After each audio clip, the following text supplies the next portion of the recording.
And then we have one of my favorite micro-tropes. Yes. Because he tackles her, but he takes the brunt of the fall by flipping around Yeah, she lands on top of him to save her from the fall.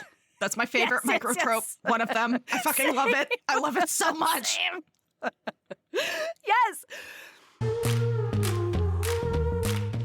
This is Heaving Bosoms, the podcast where two best friends recap romance novels while squeeing over two charming Dexters finding their HEA.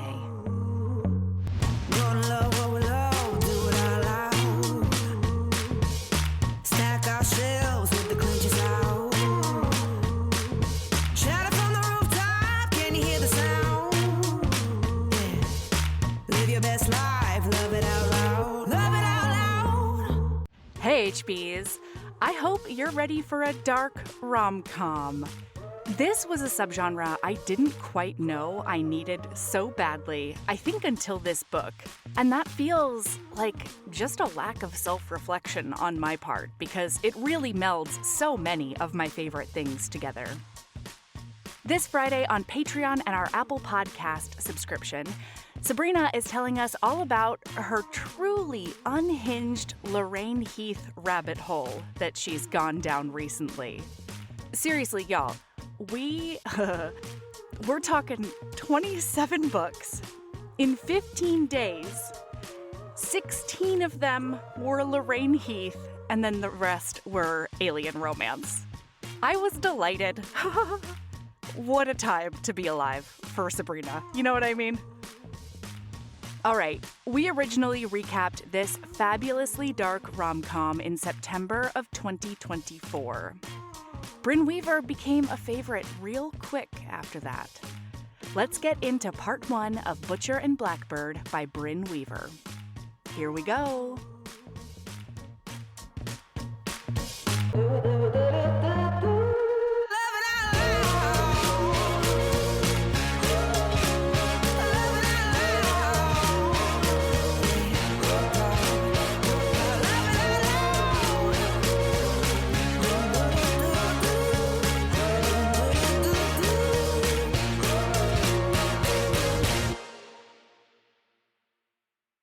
Oh, hey, Sabrina. Well, hello, Melody. I hope that you are ready for our TikTok algorithm to change a bit. Okay. Boy, have I gone down a genital piercing rabbit hole. Was it because of the fourchette and Yeah. the labial piercings? Okay. Yeah. And the clit piercing, too. Yeah.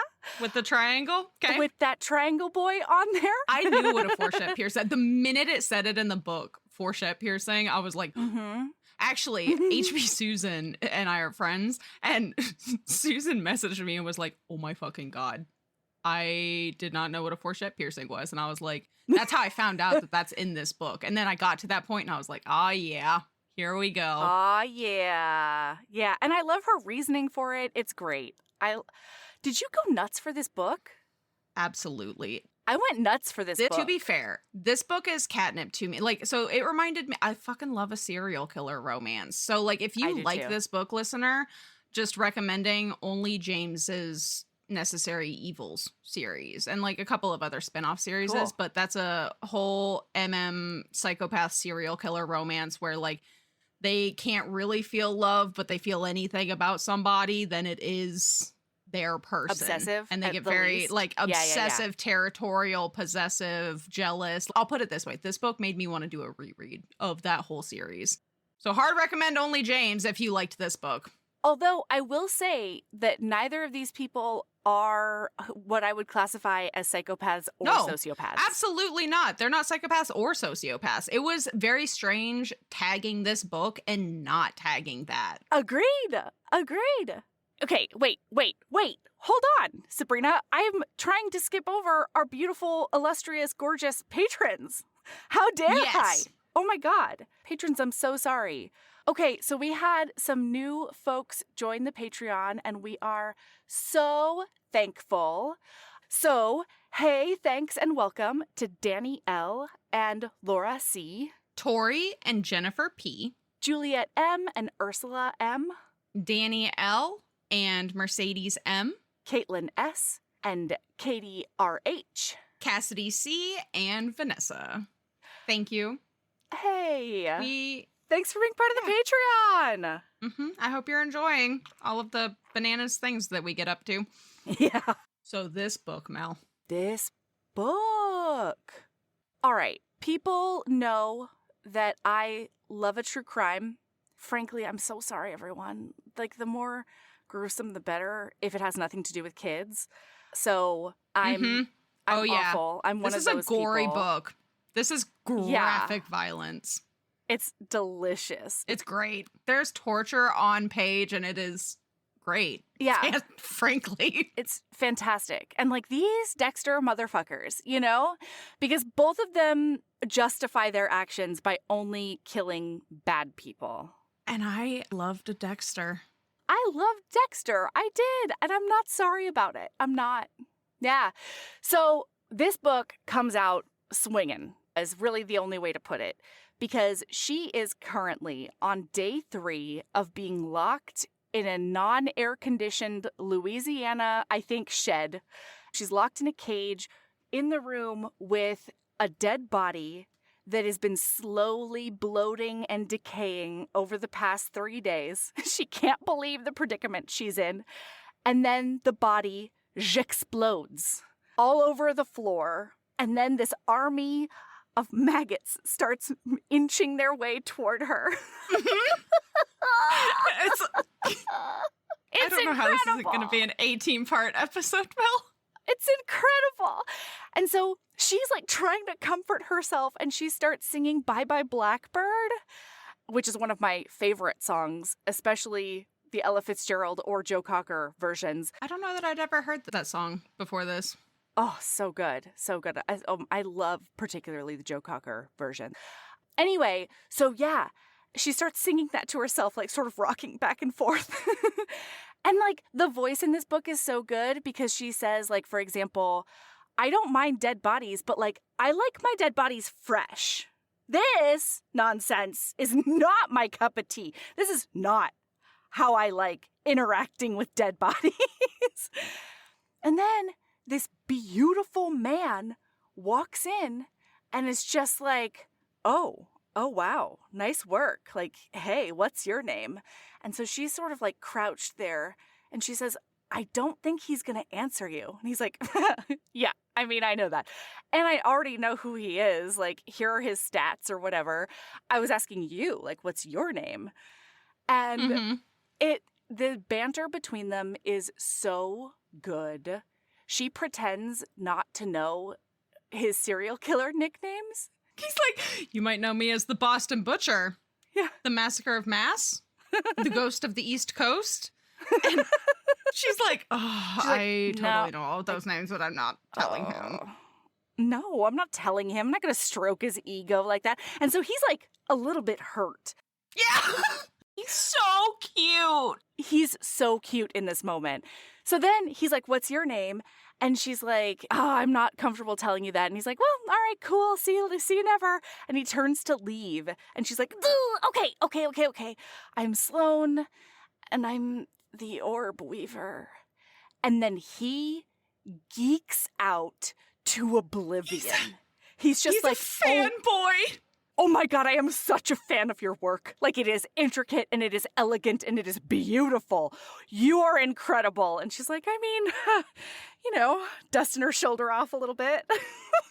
Well, and then he asks, so he lets her out. By the way, very importantly, they make a lot of references to the maggots as orzo pasta. And that becomes very important later in this book. So he is like, hey, come to lunch with me. And because and she's like, dude, I'm covered in blood. And he's like, well, shower up. And then I'm feeling barbecue. So they go get barbecue. And she is so beautiful, he says. We're in his point of view for the first time. And like, he cannot get over how beautiful she is and how like adorable she is and how nervous she is and how adorable that makes her. And he's like, she's wearing a big giant shirt of the guys tied at the waist and there is no bra because she had to take off all of her old clothes and burn them essentially. Oh my God. He can't get over her boobs. He can't get over her. And then like she has like barbecue like in the side of her mouth, and he like is like, oh my God, I just want to like lick that off. This book is, from his point of view, horny from get, okay? And so he is like, so why are you called the Orb Weaver instead of like Blackbird? Because I heard you singing that song. And she's like, Orb Weaver got this raven is for them. Hair. Mm-hmm. Yeah. Orb Weaver's for them. Blackbird is for me. Like, I have, you know, emotional ties to it. And so he's like, I get it. And immediately she's like, oh my God, he might be the only person that does. And that is swoony. So beautiful. And so he's like super curious about her. He wants to know everything about her. And this happens throughout the book too. He's asking her about being Orb Weaver. And he's like, because her MO is basically stringing up bits of body and eyeball and gout. And he's like, he makes a comment about gouging out their eyeballs. And she's like, I don't gouge them out, Butcher. She's I plucked offended. them delicately, like a lady. Like a lady. Okay. So she gets up to get ready to leave, and he's realizing that if she leaves right now, he's never gonna like see her again. Because this is definitely like main male character falls first in this book, and immediately this is an insta love on his part. And so she's about to leave, and he's like, you know what, Blackbird, it's all fun and games until someone loses an eye, wink.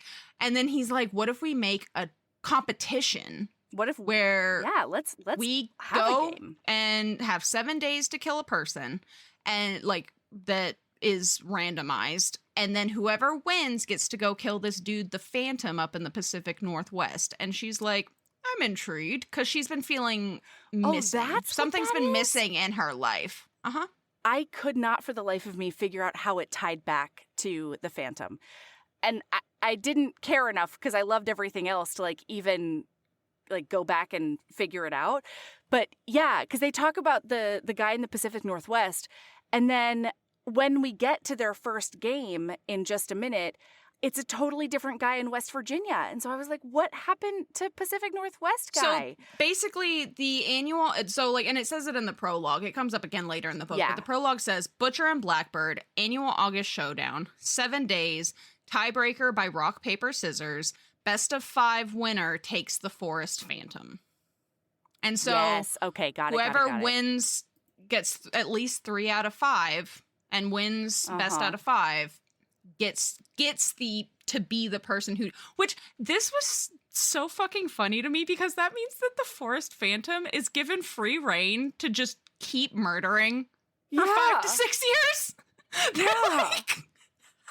So like maybe they are a little on the psychopath spectrum, maybe a little bit. That's a good point. I will say though that like she's trying to figure out who the Phantom is the whole time. They have no idea who this guy is. And so I think they're like using this time to research him and figure it out before that. But the fact that they're able to whip these random people, figure it out in 7 days, if they busted up there and were there for a month or two, and clearly they both have, based on this book, they have jobs where like it's not a big deal for them to take off a couple of weeks to go do some serial killer hunting. If they wanted to kill the Phantom faster than 5 or 6 years from now, they could kill the Phantom within they're fans the next of his 5 work. years. Fans of his work is what they are. Okay, but also, wait, really quickly. Every single chapter is titled. And every once in a while, it really stabbed me right in the heart, because the first one is Ichigo Ichi-e, which is a Japanese saying that means like once in a lifetime. It's like a reminder that you should cherish every moment you have because you can never replicate it. And so the fact that she made the first chapter when 2 serial killers meet over the body of another serial killer, like, okay, they connect. I had no idea. Level. That was super cute. It's so good. Love Okay, that. I'm so sorry. So we zippy zap. It is a year later. They've stayed in contact over burner phones. We meet her best friend, Lark Montague, who is the heroine for the next book. Yeah. And we meet Lachlan, who's also the hero for the next book. I cannot wait for that enemies to lovers, one night stand, fucking craziness. I'm going to devour it. Yeah, I already have it loaned out from the library. Yeah, and then we also get to meet this book. No, we don't meet him yet. That's next chapter. Well, it doesn't matter. Right around here is where we also meet Theon, who is the youngest brother of these boys, and he's the third book. And in this book, we meet his heroine, Rose. So, did you lose your mind? I lost my mind. I was geeking out hard. I can't fucking wait because that third book doesn't seem like it's a small town romance in fucking Nebraska. I'm so excited. Yeah. So excited. Yeah. Oh, sorry. Really quickly. I'm so sorry. I just saw a note that I made, and it's that when they were at lunch, he realizes, because she says, "What are you doing here? Like, you're really far away from Boston." And he's like, "Wait a minute. You do know who I am, and you are a fan. Thank you very much. Like, tell me, which one of my murders was your favorite? Like, was it this one or that one? Or did you like when I strung that guy up on the blurg?" And then she's like, "Ooh, you're the absolute worst." And then he purrs at her, "You'll love me one day." It is so much. So yes, I'm sorry. Now we're the year later, and we are in her storage unit, her kill room storage unit, because she's had this feeling. She's hankering for a kill, but all of her kills are like falling short these days. And so, like I said, both of them will only go after like bad people, like proven serial killers or pedophiles, or like, you know, like the baddest of the bad people in the world that justice isn't catching. And so she is like, "Oh, I really want to do this thing, but it seems really like brash." And then she gets a text from her best friend that's just a knife and a question mark. And so she calls her back and she's like, "Oh, hey, Lark." And she's like, "Oh, yeah, you got your guy on your table?" And she's like, I do. "Shut up over there. All your moaning isn't going to help you." Oh my God. And it's beautiful. Like the way she talks to her victims is beautiful. So she's like, "This is called the consequences of your actions, Michael. You want to talk to underage boys online? Show them your shriveled dick pics? Lure in the neighborhood kids with promises of puppies and candy? Since you like to talk so much, I'm taking your vocal cords first." And like, it's just beautiful. And so like good. Her little torture scenes, it's wonderful. So she gets a text message and it's from Rowan. And he's like, "Hey, my brother, Lachlan, he's going to go ahead and pull a name out of a hat." And she's like, "Well, you're going to have an advantage. It's your brother. And so you're going to have," and he's like, "If you think that my brother's going to help me, you're kidding yourself. He's more likely to help you very mistaken. Than help me." Yeah. And so Lachlan pulls a name. Or not a name, a place, West Virginia. And so we get a text message from Lachlan to their little group text, and he's like, "Good luck, eyeball spider lady," or whatever the hell your name is. And then just think, little brother, your title of loser is about to be official. Yeah.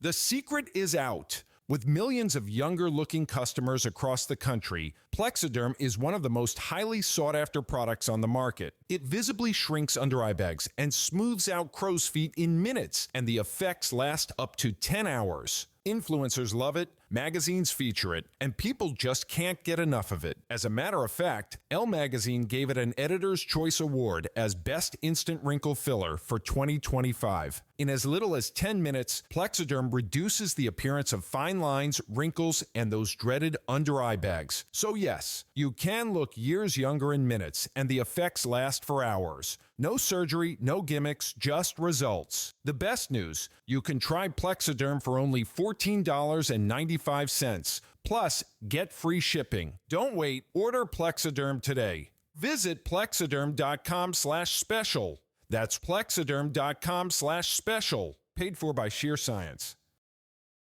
And so she's still sort of going back and forth in her mind about like, do I go? Do I do this? And she's on the phone with Lark, and Lark is like, well, what's the problem with it? And she's like, well, like, it's impulsive and it's stupid and it's dangerous, especially for somebody with my hobby. Like, taking chances on trusting other people is bananas, right? And Lark says this very important thing that goes through the rest of the book. She's like, I mean, I think it might be really wonderful for you to have a friend that understands this part of you. You know, I love you and I'm your best friend and I'm your family. But at the end of the day, I don't really understand this part of you at all. So it might be really good. And like, maybe you could become best friends with benefits or whatever too. Like, the sky's the limit, frankly. And so she then texts him a picture of like her glass of champagne in business class, being like, see you there, sucker. It's the best. Immediately, though, just that picture has him getting a boner. He's like, oh, God, he's so excited. Like that hand around my cock, like, it's going to be so good, like, beautiful. It's and then so good. She's like, I'm about to take off. If this were a race, you'd already be behind. Oh, wait, it is a race. See ya, sucker. Safe travels and get fucked. Kissy face. Like, their banter is so perfect in this book. I love it. And then meanwhile, he is talking to his two brothers, and they're making fun of him for like not even being in the friend zone. They're like, you are so desperate for this lady, and like you're not even in the friend zone. So like maybe try to fix that on this trip. I will also say this is the moment where I immediately fell in love with Fionn, because in Rowan's head he's thinking about Fionn and he's like, that nerd's probably assigning numeric values to knowing the gossip versus being out of the loop, and is weighing the statistical probability of his happiness divided by pi. And I was like, oh, that's my hero. Well, and the heroine is yours too. Can you imagine? We'll get motorcycle to it, circus performer. No. This heroine. Oh, yeah. This heroine has to do math out the wazoo in order to set up her scenes. Not only that, oh my God, just wait. It's so many niche interests. It's everything I know. She's a data analyst. Like. Yes. Data analyst. She has to do so much math because she creates what are essentially topographic maps. Using ArcGIS? Which I know how to use. I fucking love ArcGIS, and she uses it. So there's so ArcGIS is a mapping software where you can have different layers. And so she uses the eyeballs to create a scale. And then she creates every layer, topographical layer. So there's boundaries. There's like swamplands, there's floodplains, there's roads, there's all of these things, and they're all different layers that are created using her webs. And there's different, like, they're literally different layers, and she spends she makes them in her hotel room before she goes to the scene. According to the size of the room she's gonna stage them in. And then she like takes off pieces of their body and hangs all of those bits on the map where his other victim, or I guess hers, but we only see male serial killers, like male people. His victims were, and oh my God, and then she does things like she pulled from his bicep, and the victim for that person, his name started with a B, and so she put that where that is, and like apart from his like chest, from his heart is where like that house is, where they get the where she does the murder, and she like it was intricate. It's the geekiest, nerdiest, most hilarious, wonderful thing. And I can't even begin to understand how that gets calculated or, set up. I have no idea. But that used to be your literal job, right? Literally my job. Literally Sabrina's job. She was a programmer for that shit. When she mentioned ArcGIS, I was like, bitch, I could have wrote you a program for that. I could still write you a program to do that. Like, Sloan, reach out to Sabrina. She's here to be your software wingman. And you know what? Frankly, I support a Dexter. So I don't hate a Dexter. Ugh. Yeah. Although I do think I have a few notes in here that are like, they're playing a little fast and loose with like the proof of each person. You know, they're playing absolutely. There's a lot of whimsying in this book. Yeah. There's a lot of whimsying in this book. So I'm sorry. So she's sitting in the lobby of this motel in West Virginia. She's got her e-reader and she's still being like, I should just leave right now. I should just leave. And she's trying to stop being nervous and just relax. And then he comes in and he is immediately like their immediate banter because she's staring at this cat and he's like, are you trying to eat that cat's soul? And she's like, what are you talking about? He's like, I figured that's how you got your freckles. And then he like tries to take her e-reader to see what she's reading. And she's like, it's dragon smut, okay? It's double dong dragon smut. And he's like, oh my God, let me borrow it. I need that sexy dragon boy double penetration. I love it. The innkeeper pops out of nowhere because they're sharing a bottle of wine that he stole. And so, like, I think that was the red herring is like, oh my God, this innkeeper is acting weird because, like, clearly Rowan stole a bottle of wine from the kitchen. No, the minute that innkeeper walked in, I was like, that's him. That's the fucking killer. This fucking weirdo. That's right.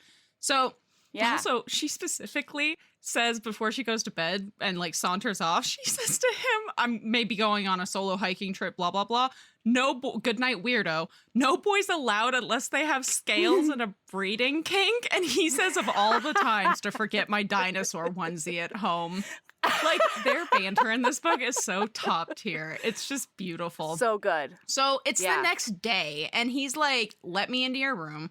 Because we want to chat. And if you let me in, then I'll tell you how I got the scar. Because he has a scar through his lip. And he's like, how I got the scar you always stare at. And she's like, you're the worst. I don't know what you're talking about. Also, I'm so sorry. At the first lunch, she starts calling him pretty boy, too. She's calling him pretty boy this whole time. Because the waitress was like super into him and he didn't notice. And so he is just so excited that she thinks he's pretty. And it's so good. I'm sorry. So she's still calling him pretty boy. Carry on. Mm-hmm. So then he's like, wait, where are you going? And she's like, going out, blah, blah, blah. He's like, well, I'll come. And she's like, you can't come. And he's like, oh my fucking God, it's a date? And she's like, it's a maybe. Date? Mm-hmm. Mm-hmm. And he's like, well, tell me where you're going and who you're going with. And she's like, I don't think so. I'm going to stay safe all on my own. So then he spends the next 3 hours and he's mad that it's 3. He's like, he's reading pacing. It's 3 hours. He's pacing his room. He doesn't know what to do with himself. He wants to go like emotionally get drunk. But what if she needs him in the middle of, his drunkenness? So he can't do that. And then he hears her door open and shut. And he's like, oh, thank goodness, she's back, she's safe. And then he hears her music go on. And then he hears, like, the bed springs go creak a bit. And then he starts hearing just, like, the lowest buzzing sound. And he's like, oh, God. So he, like, gets closer to the wall, being like, is what I think happening? And then all he hears is her moan, Rowan. And he's like, no. Or it could have been Cohen, or it could have been Samoan, but I'm going to go with Rowan. That's what I'm going to do. And then he hears another weird noise, and so he is tracking along the wall. It's more of a flesh slapping noise. Turns out there's somebody hiding in the walls, frogging. There's a this is like borderline frogging, and I'm not okay with it. Mm-hmm. And he's also jerking it, watching her through a painting. Yeah, saying cool. Gross stuff. And then so Rowan grabs a lamp and busts through the painting. Turns out it's just canvas, and there's peepholes through it on both sides, and she's freaking out. She's like, you can hear her hollering. She's like, Rowan Kane? God. What the fuck? And this dude is vanished, okay? And so he comes running out of the room and knock, knock, knock, knock, knock on her door. And she opens it and she's like, there was a man in the wall. And she says, I know. His name is Rowan Kane and he has no fucking boundaries because he's a fucking pervy weirdo. She's like, no, there was a dude jacking it, watching you through the wall. It was fucking that's the thing. And then she's we gotta go get him. So she goes and grabs her knife and she's like, I fucking knew it. And she goes stomping off. It's a beautiful knife that she got off of Etsy. Etsy. And it's her favorite. Oh my God. And then she's tromping down the stairs and he's like, what are you doing? And she's like, I'm boobing boobily, Rowan. What does it look like? And he's like, you're He's like, what? What? And she's like, though? chasing that motherfucker down. That's what.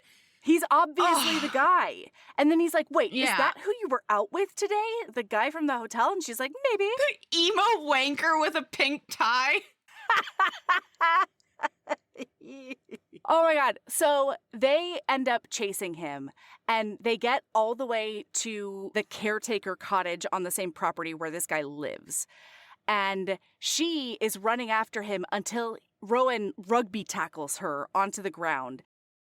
And then we have one of my favorite micro tropes. Yes. Because he tackles her, but he takes the brunt of the fall by flipping around Yeah. she lands on top of him to save her from the fall. That's my favorite micro trope. One of them. I fucking love it. I love it so much. Yes. And then he's like, you're going to stay back and I'm going to get this guy. And she's like, what? What are you talking about? I identified him. He's mine.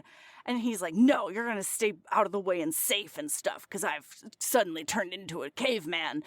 And the garage door goes up. This guy comes like screeching out backwards with his car. And so he jumps onto the hood of the car and starts smashing the windshield with a rock. And all he can think about is how this guy was watching her and how the fuck dare he, because she is his. And so he's bashing it in. The car gets wrecked into a tree. And then as she's like coming out, his hand is covered in his own blood because he did get on that windshield. And then he goes up to her and he grabs her by the throat. And he's like, you are going to stay safe in the shadows. And he walks her backwards this way into the forest. And then he just says, mine. And then very slowly, one sticky finger at a time takes his hand off of her throat. And then he goes and he beats the man to death after getting into his ear and saying, she's mine. Like, you should not have done that because she's mine. And then he beats the man literally to death. His jaw breaks, one of an eyeball almost pops out kind of situation. It's gnarly. It's gnarly and great. And then he's like a wreck over it, right? The adrenaline is sort of crashing. And he looks up and he's like, Sloane? And then he's like, oh no, of course she ran away. Of course she's going to get as far away from me as possible because I'm an absolute maniac who probably scared the tar out of her. And then he's just like racked and he's sobbing and he just says, Sloane, Sloane. And then she comes out of the darkness. The chapter is called Cubism Era because she comes out and she's like, oh, it's really interesting. His like eye is over there. His nose is like by his chin.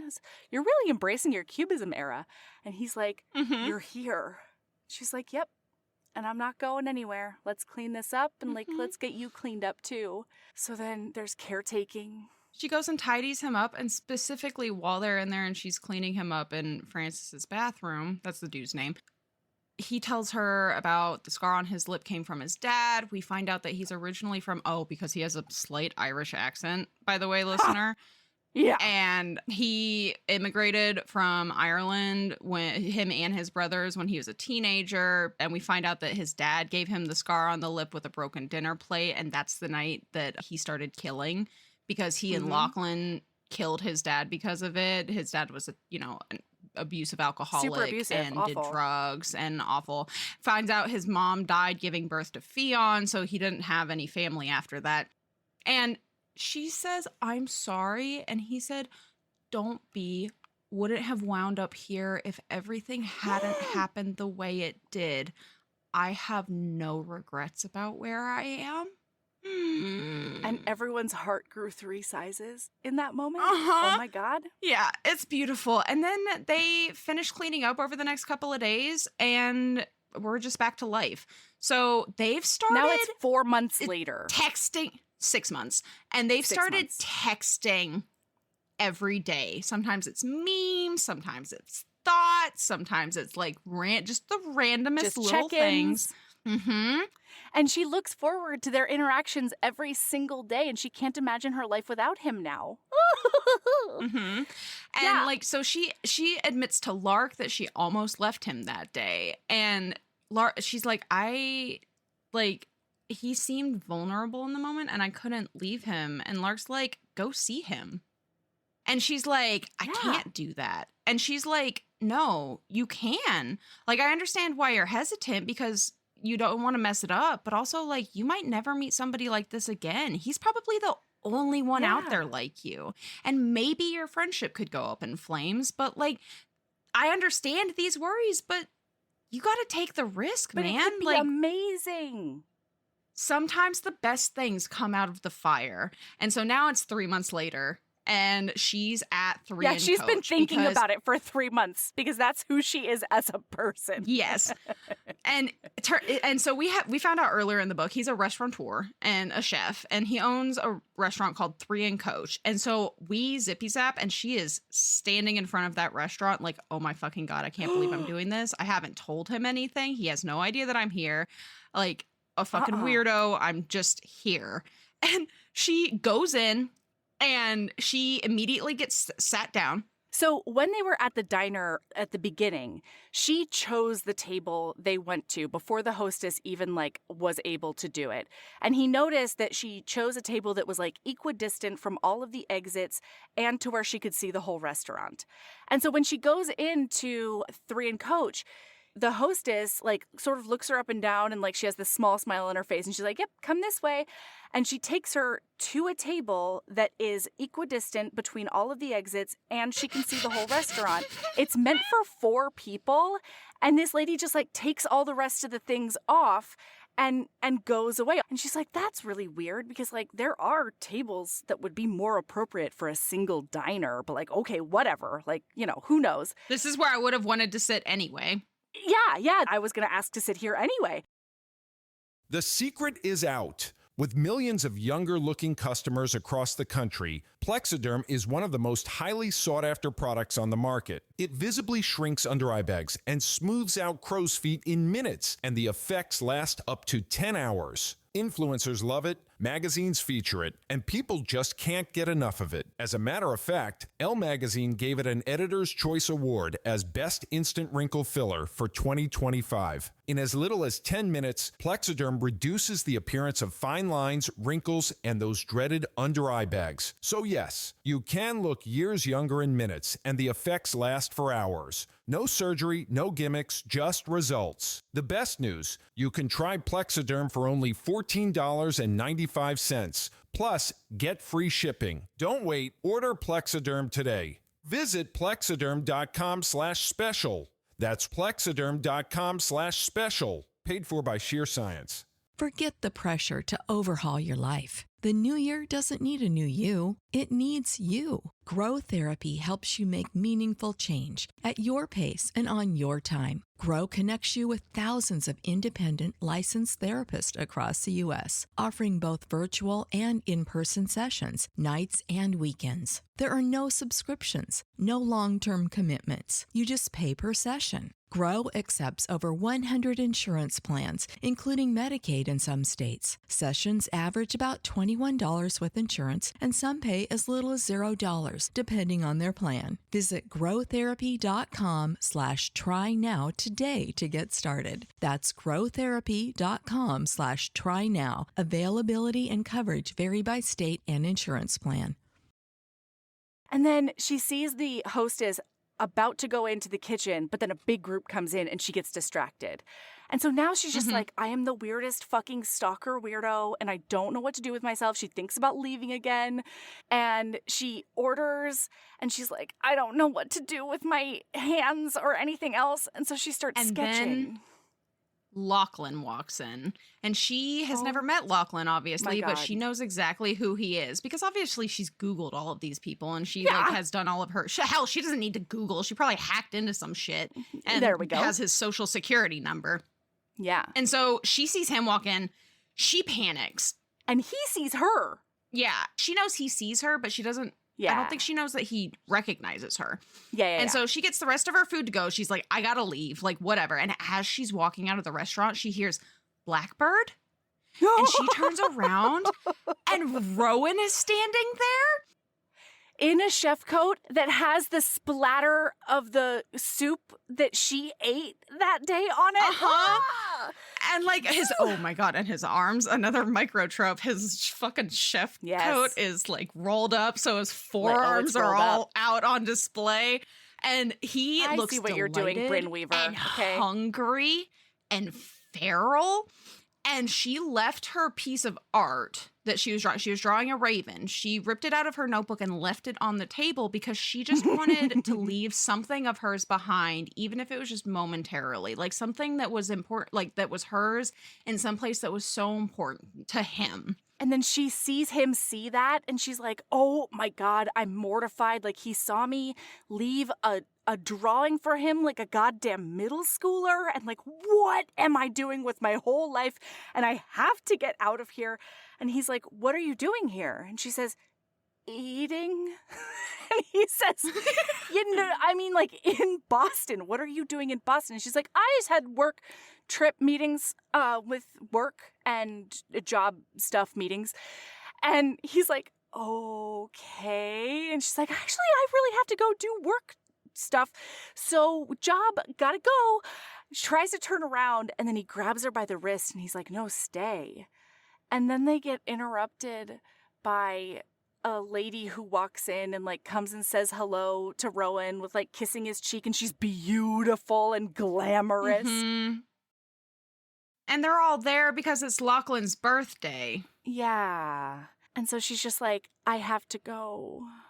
And so she leaves. She rebooks her flight. So she's leaving immediately the next morning. And he texts her the next day and he's like, hey, can we talk? And she's like, yeah, when I get home. And she just never texts him. Yeah, she doesn't text him. And then he has to text like, did you get home okay the other day? And she's like, oh, yeah, so sorry I didn't text you. It's just so busy. It's just busy over here. Oh. And then she apologizes for showing up unexpectedly. And she was like, that was probably really weird of me. And he's like, it wasn't weird. I wish that I knew you were there. And I wish that you had stayed. Yeah. So we zippy zap. And then a little boy comes to her door. We zippy zap. It's like 10 days after she left Boston. And now Rowan's being the fucking weirdo. Yeah. He's standing behind a tree within eyesight of her front door. And he watches the little boy he paid $100 by the end of it to take a bag of groceries up to her door and not say a word, kid, okay? Do not say a word. And so she has this like bag in her arms and she's looking around and he like hides behind the tree again. And then she texts him and she's like, hey, did you send me orzo pasta to my house? And he's like, I have no idea what you're talking about. But like, you should get it out. And like, if there's Parmesan in there, just by any chance, you should shred that. And I bet there might be mushrooms. Maybe you should wash those. Mm-hmm. And then asparagus goes really well on the side. Is there any asparagus in there by chance? So she calls him and she is like, what are you doing? And he says, I'm doing what we should have done when you came to Boston, and that's cooking together. You could have stayed and I would have brought you back to the kitchen and we would have cooked something together. And so that's what we're going to do now. So like, take out your stuff and I'm going to walk you through doing this. And so he coaches her through making pasta from across the street behind a tree over the phone. And she has no idea that he's there. But most importantly, she's like, you were busy. I was intruding. And he said, I would have made time for you. I swallow before I can say more than I should. You're my friend. Maybe someday my best friend.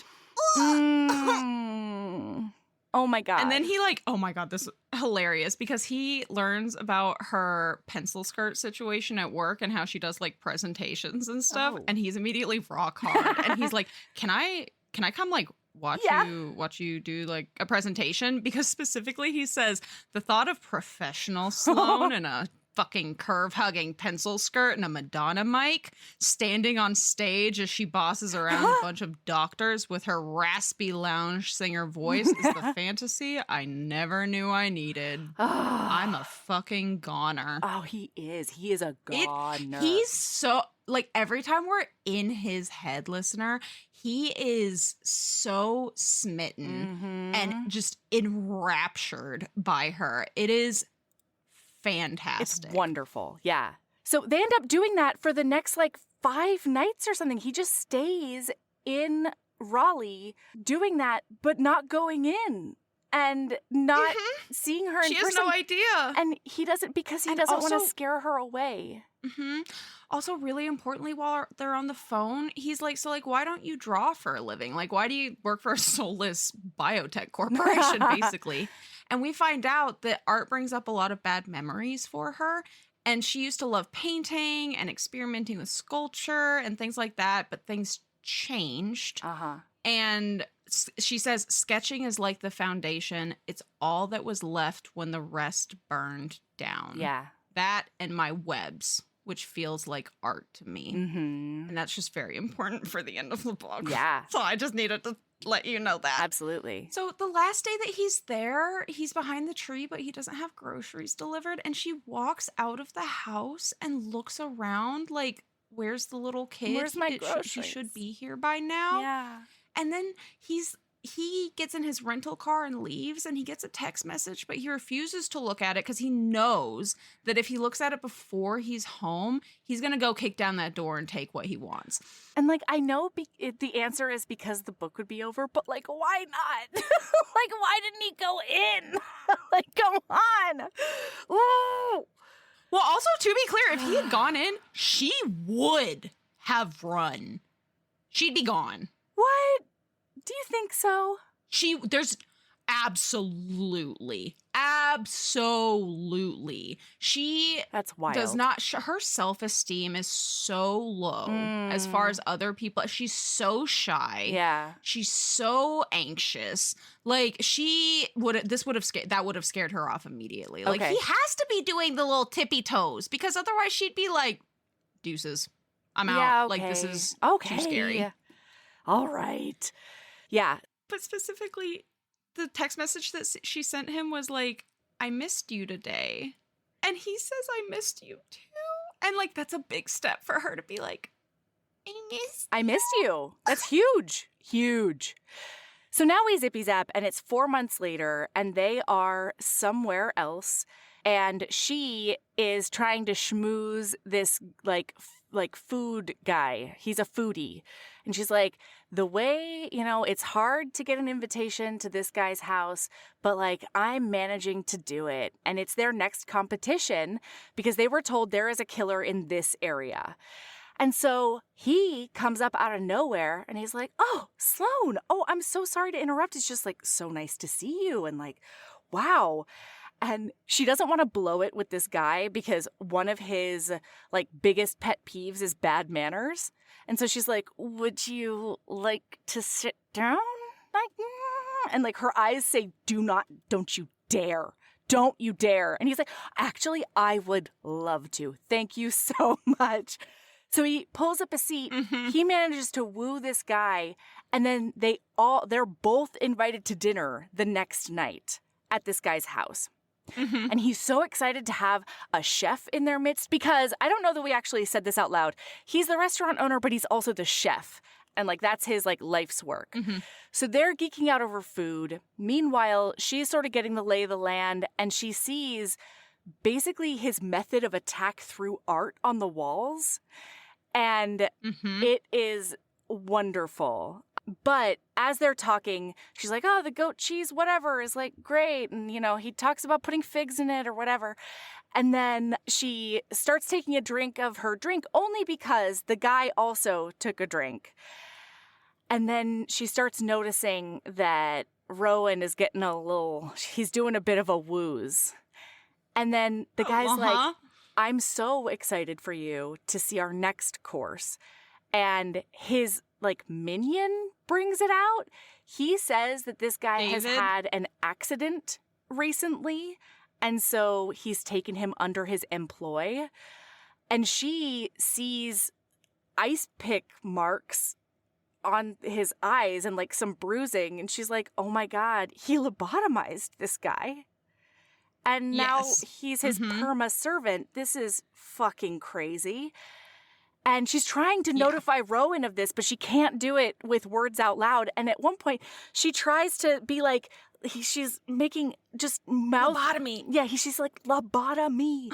And he's like, what? And she's like, lobotomy. And he goes, you love me?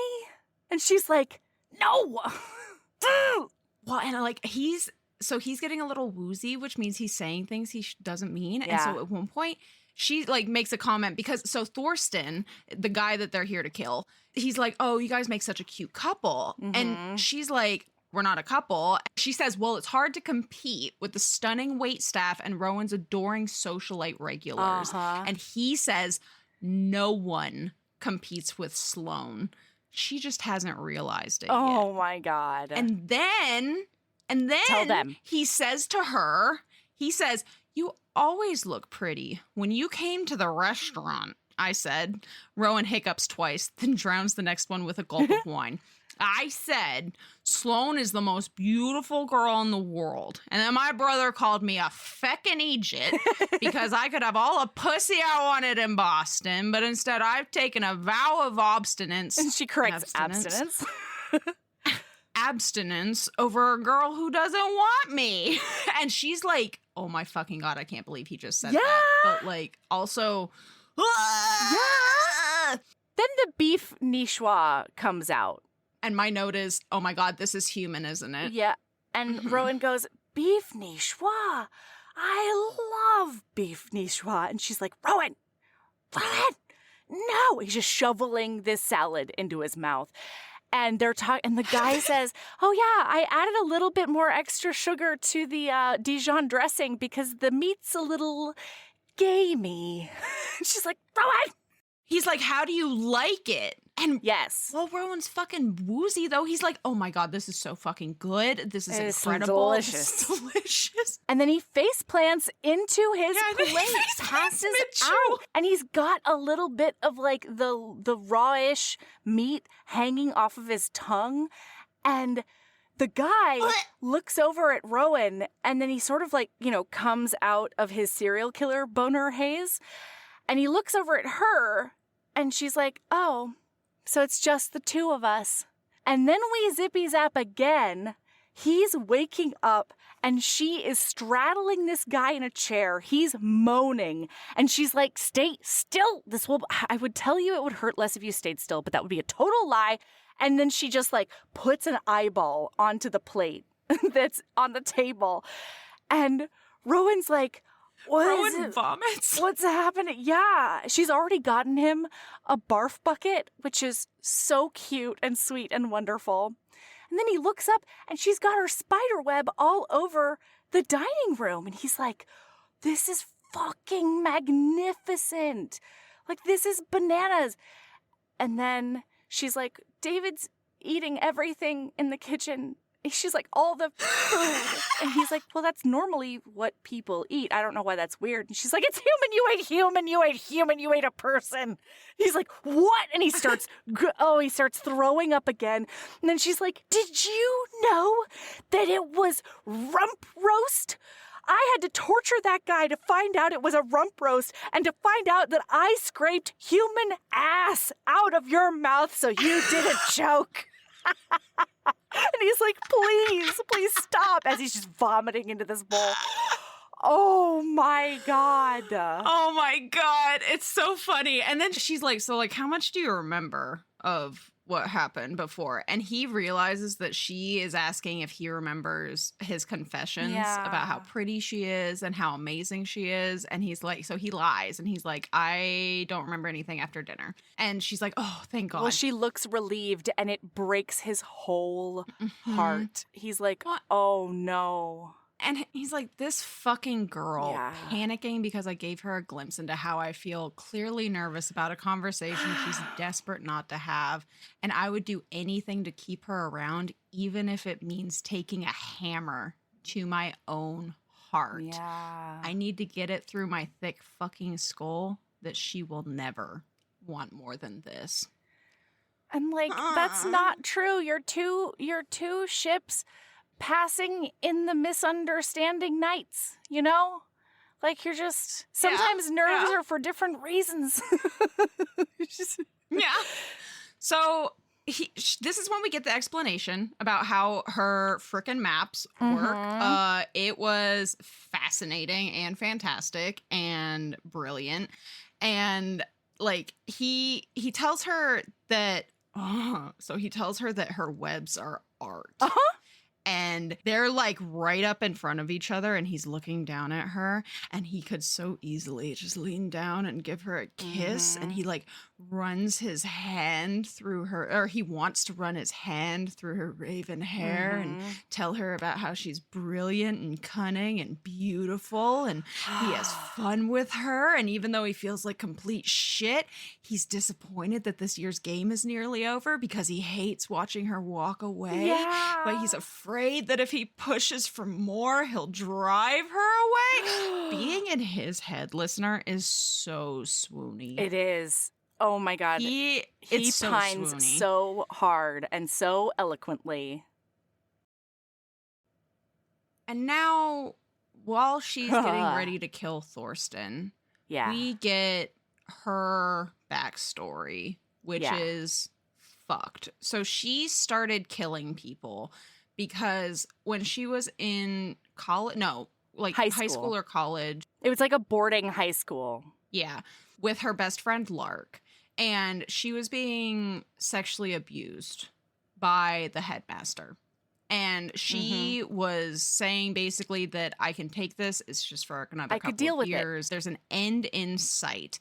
And then she found out he was doing the same thing to Lark, and that she had been hiding it. And that's where it ended for her. That was it. And so she made a vow that she would wipe out anyone like him that she could find, and then and erase them from the world one at a time. And she promised herself that she would never let anyone hurt somebody that she cared about again.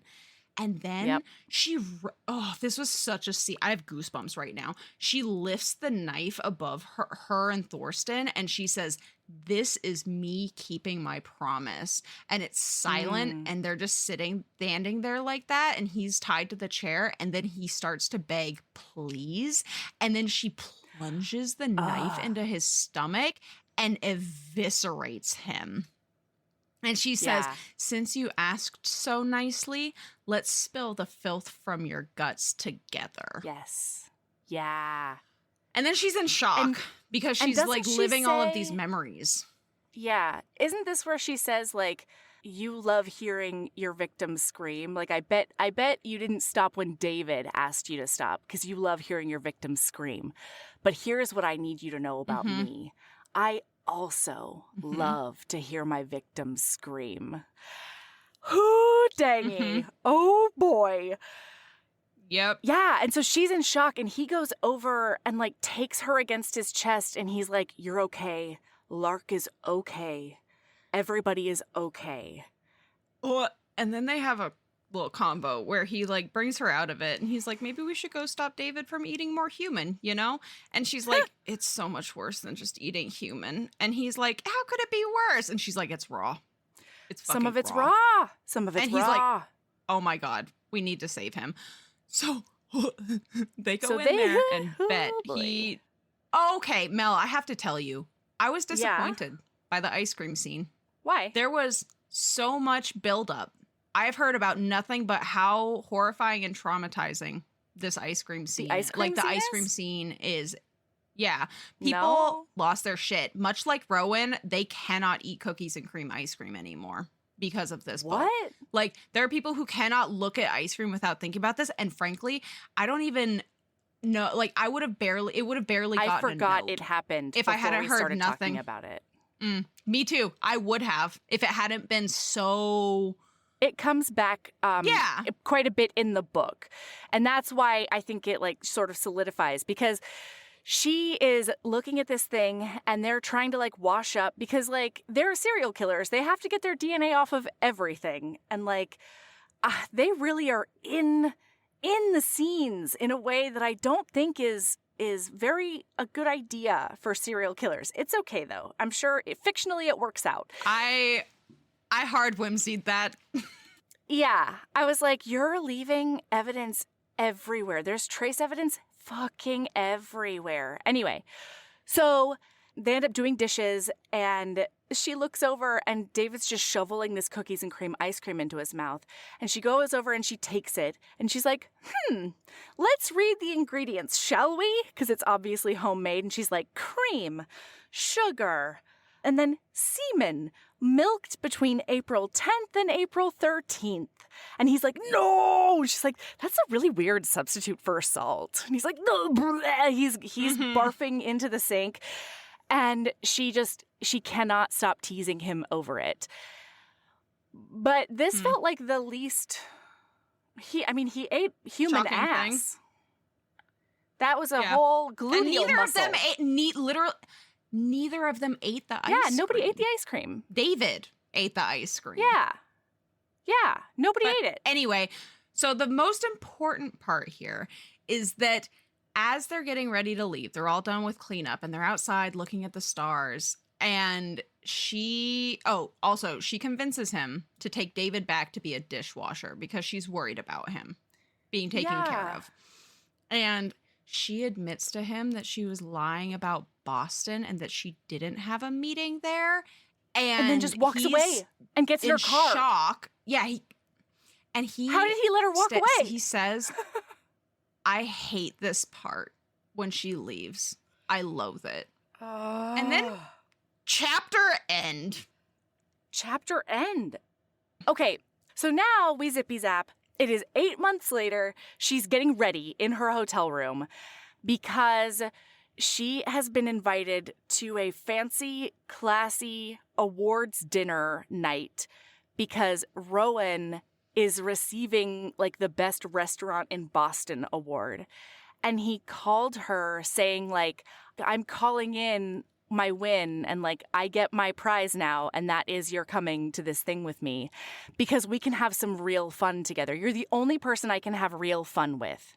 And she's like, OMG, like it might be happening. And I think I'm pretty excited for it to happen. And I kind of don't know what to do with myself. She's FaceTiming with Lark and Lark is like, do more boobs, more boobs. Like you really got to go for it this time. Also, super importantly, during these 8 months, the first 6 months, they texted daily about just random things, super relaxed, super like best friends. And then, but for the last 2 months, he'll take up to a week to respond because he's really busy opening a second restaurant. Yeah. Which becomes very important. Yeah. So she goes down to the lobby. She's all dressed up, looking, incredible. I mean. And he sees her and they hug for the first time and he embraces her and then holds. So then he like pulls away and holds her arms and then he presses his lips to her neck. And like there's this electric charge in the air and she's like, how can a man simultaneously look so cocky while also blushing? It's intoxicating.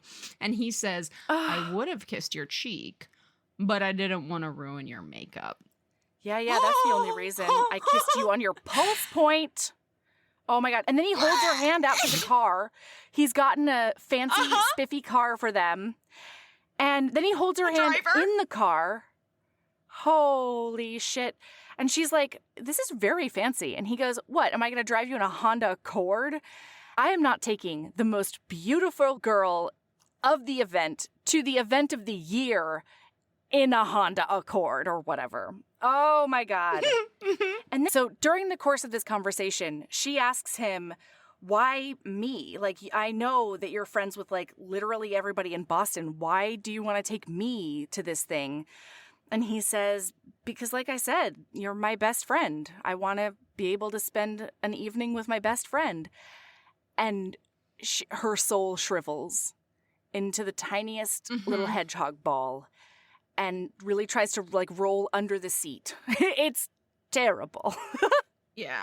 So they're at the gala. He is unsurprisingly charismatic as fuck, and he's great at bringing her out of her shell and giving her a reason to talk to people and like start conversations. And then he's up talking to somebody, and she is watching him because this tall, beautiful man sucks all the air from the room like an inferno. Oh my God.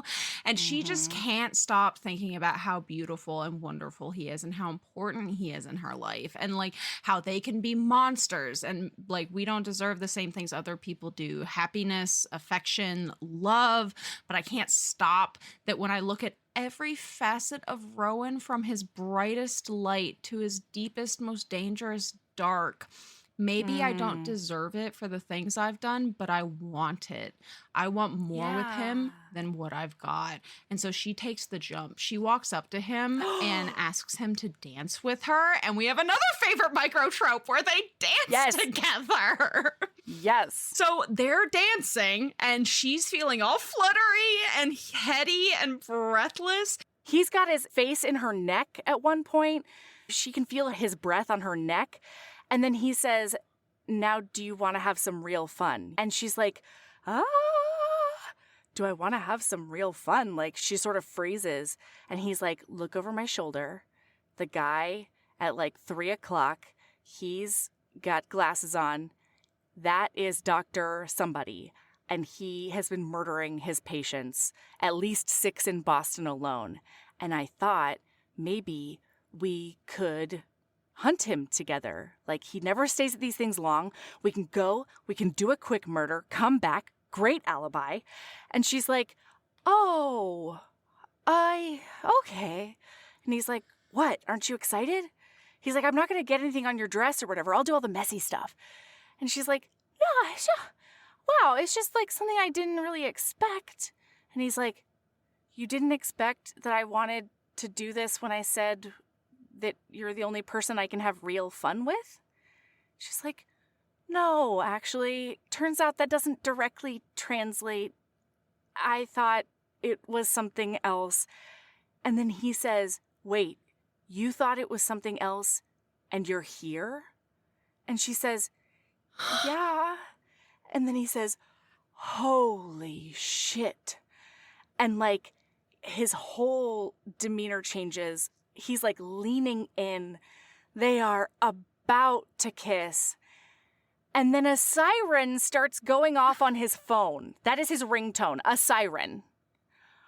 Wowee. I imagine that's his emergency ring. Well, I guess it would have to be just his normal ringtone. How do you that's do heinous. Yeah, that's heinous. Oh, God, yeah. So their first kiss is interrupted. And then it turns out that another thing has gone wrong at 3 and Coach. Yeah. So this is something very important is like for months, 3 and Coach, just thing after thing after thing has been going It's just wrong. a shit show. Yeah. And he's like, I have to do that. And so he starts to leave. Well, and she says, I'll go with you because the pastry oven literally exploded. And so she's like, I'll go with you and I'll help. And he's like, no, I can't. I'm so sorry.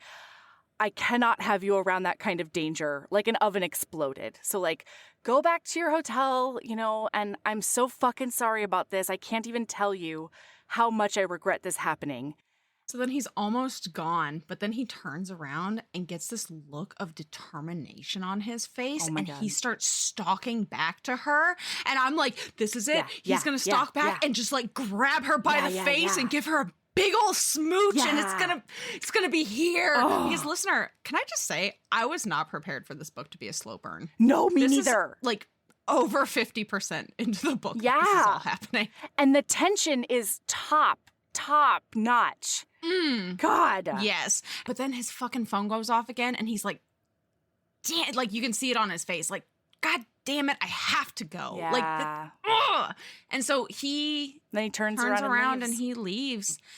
And then she texts him to ask, like, hey, with everything going on, are you going to be able to even make our competition in August? And he says, I'll blow up the restaurant myself before I miss it. See you in August. And I died. Man. It was so good. Okay, we open up in like this thunder and rainstorm in rural Texas. And he's standing in front of one of the scariest houses and like pieces of property in Everdom. Yes. It's like dilapidated. It's a shack. It's got like weird stuff around it. Like there's a doll head that's used as decoration. You know, it's like one of those houses. Mm-hmm. And she comes up and she's like, oh, so this is the guy, huh? She's like, did you win? And he's like, no, I haven't won yet. I haven't gone in. And then they hear the... So this is a great example of like, these people might be psychopaths, you know? Because they might be psychopaths. Because like they hear this and there's like this brutal screaming and then it shuts off. Like there's no more screaming anymore. The chainsaw goes away. And they're like, maybe we should just go for beers. Yeah, maybe we just won't go do this at all, you know? Yeah.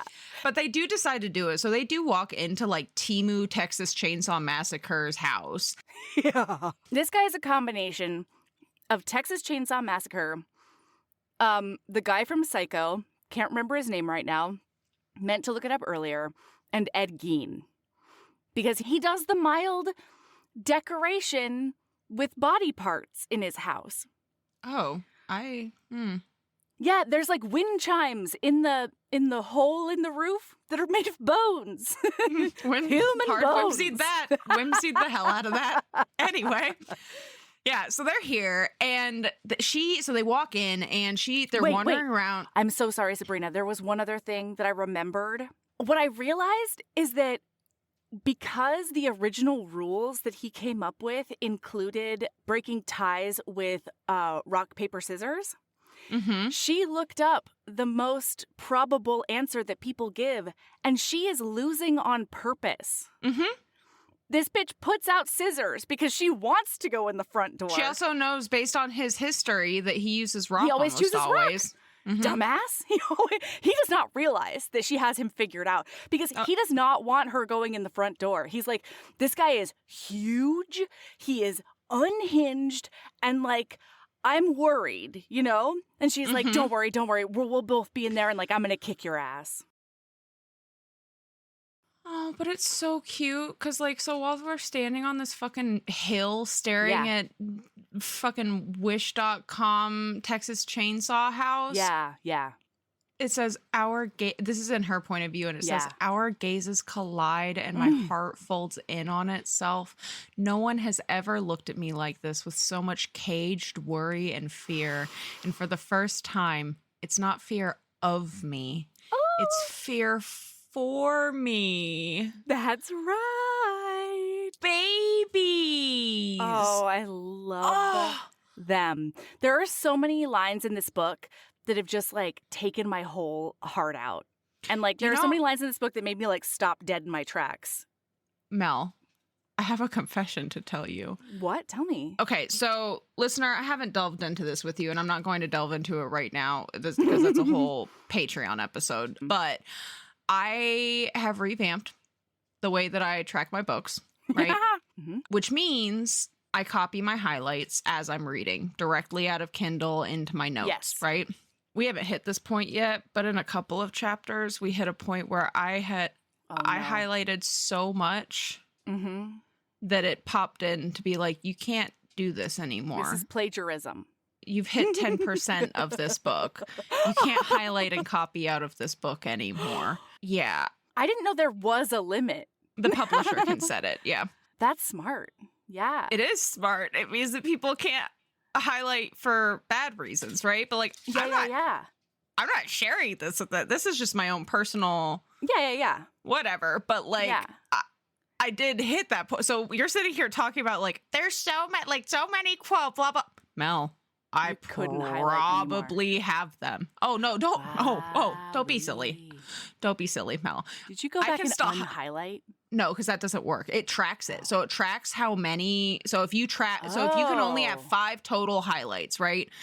And you highlight 5 things and it gives you the error and you go back and unhighlight something to go highlight something else, it's like, sorry, you still can't do that. But it's not highlighting, it's copying out of the book is what it is.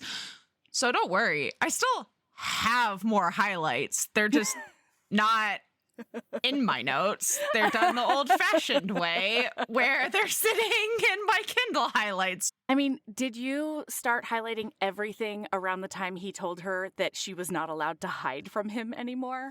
Because that's one of the places I lost my goddamn mind. I did not hit my limit yet after that scene. I didn't hit my limit until like close to the end of the book. It's only like 3 or 4 chapters from the end of the book. But like probably a big reason that I can't do any more highlights and copying is in fact the sex scene. Because of it's on TM. The couple of them, okay? Woo woo! Yeah, We're not serious even there business. yet. But yeah, so I get you, Mel, because you're like, oh my God, there's so many quotes. Yeah, bitch, I know. I fucking know. I probably have them highlighted and put in my notes.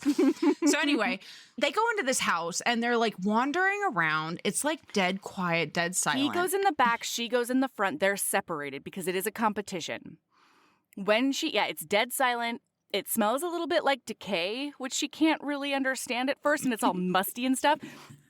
But then she goes into the living room and he has Norman Bates'd his mom. There's the name. He has Norman Bates'd his mom. She is a mummy in a chair with her denture still in. And I loved this because she looks at that mummy and she says, "You were probably the worst kind of bitch." Because there is such a trend in serial killers having like terrible. Overbearing, abusive moms. Yeah. Oh, it's great. So they're meandering and she ends up in this room. They still haven't seen him. They're being quiet and sneaky. And she's in this room and it's a room full of security cameras. And she sees Rowan. He's in a room looking around. And then she can see on the cameras Harvey, the killer, walking like towards Rowan, almost into that room. She panics and leaves to go and save him. And shrieks his name. Doesn't matter if she shrieked the name or not, though, because she walks out of that door into Harvey, into the Texas Chainsaw bitch. Into the bottom of his boot. This man lifts his leg and kicks her in the face as she's at a dead run heading toward him around the door. Oh my God. So she passes out, obviously. And then when she comes to, it's like raining and she's on the ground. And is she rolling down a hill? ? Like, what's going on? And then she gets picked up by the hair and Harvey is there. And Harvey's like, "Oh, I'm going to take care of you." I don't actually think he says anything. No, he's dead silent. Yeah. He pulls her by the hair and then he throws her into a root cellar that has no stairs. And she's not alone. There's a naked, dirty, sobbing woman. Yeah, named Autumn. And also on top of all of this, Sloane's shoulder's dislocated, which is heinous. Yeah. Also, serial killer 101. Yeah. This is so stupid. She gets down there and the first fucking thing she feels is her phone vibrate. Bro, take the phone. What are you doing? Hey, Harvey, turns out you're real bad at this under pressure. Like when you don't have all the time in the world to strip your victims down to nothing before you put them in the root cellar. Turns out you're not great. Yeah, and so it's Rowan texting her like, "Sloane, where are you? Answer me. Where are you? Where the fuck are you?" And she's like, "Hey, I'm in the root cellar outside. There's a woman here. I'm okay." Like, what? And he says, Hold tight, on. Love. Oh. I'm coming." And she can feel that phrase into her bones. She's like, it's probably just like an Irish saying, but he called me love. Like, what do I do? So he takes an axe to the doors, which doesn't help Autumn, the crying bitch. Woo! It just turns her right back up, you know? Okay. Sloane is nice enough to give her shirt. Can I say, in a different book, this lady Autumn gets way too much page time, you know? In a different book, we find out her history. They have a chat. Like, we know that she's safe and sound after this. No, he busts that door open and like hauls her out of this root cellar. Yeah. Like by the arm. And Autumn's like, "Don't leave me here." And he's like, "Shut the fuck up and be quiet." The door's open, so he's going to assume that you have ran away. And so you need to shut the fuck up, hide in a corner. I don't care that you're only wearing a shirt, and we'll deal with you later. Yeah, we'll come back when it's done. But, like, he won't know you're here if you do not alert him to the fact that you're here. Shut up. And then they leave. And it's the best. I love that because like I was literally thinking that this is so fucked up, but like I was thinking that I was like, man, we're gonna end up wasting so many fucking pages on this character that it doesn't matter about. And then it turns out Brynn Weaver's a queen. Brynn Weaver was like, oh yeah, she's fine. She has a shirt now. Well, but also, I'm sorry, Brynn. I have so much respect for your work. But in addition to like all the DNA, I feel like is impossible for your protagonist to clean up from every one of their crime scenes, especially later on when they like fuck in them. I also think that like Autumn's a big loose end. She's seen both their faces. She knows their accents. She knows everything about them that you can know just with your eyeballs and like sensory organs. You know what I mean? Mel, are you saying that they should have killed Autumn?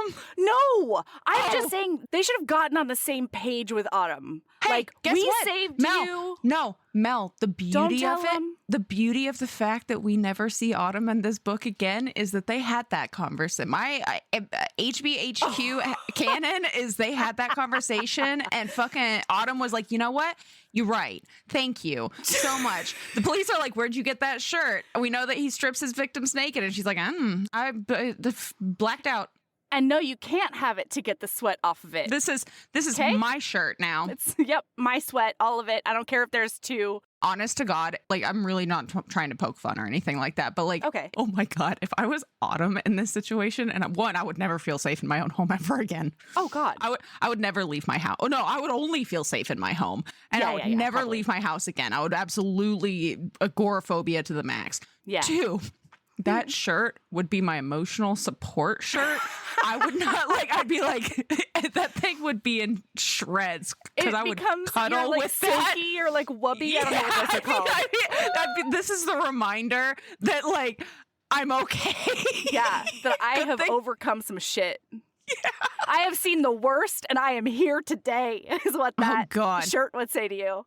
But yeah, so, oh my God. So he pulls her into a barn, right? They're like running, sneaking across the yard, and he pulls her into the barn and like checks her over.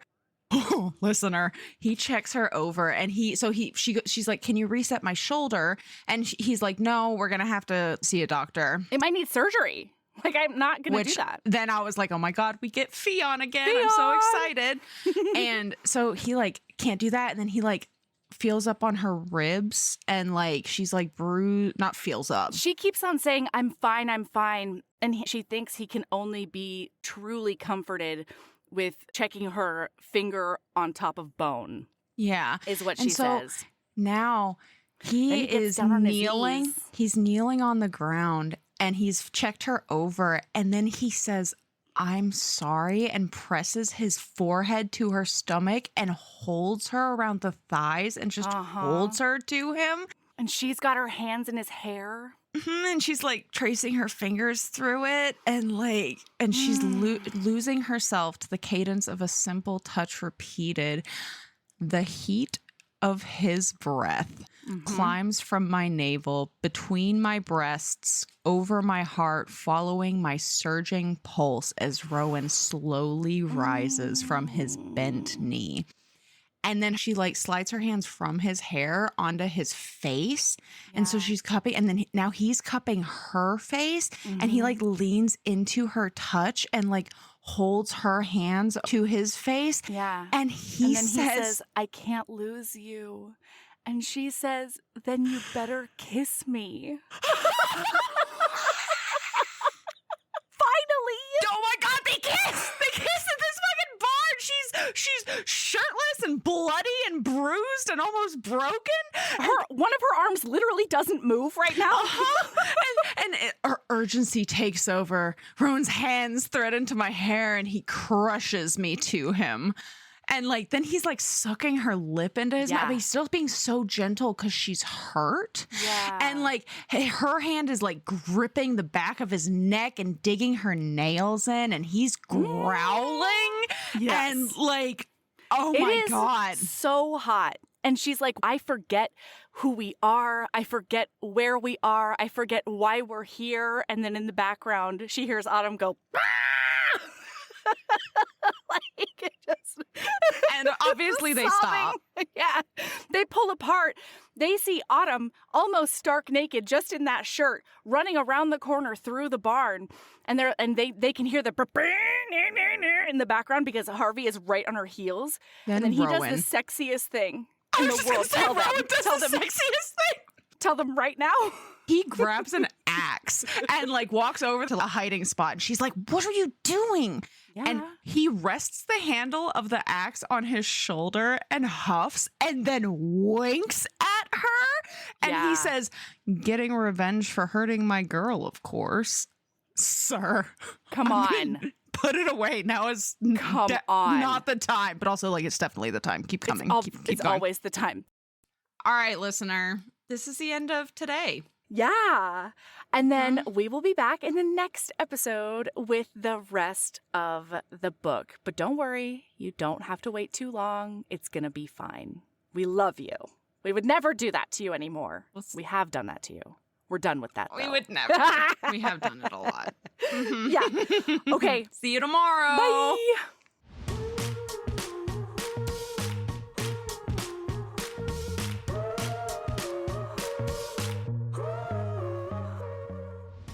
Heaving Bosoms is produced by us, Melody Carlisle and Sabrina Bradley.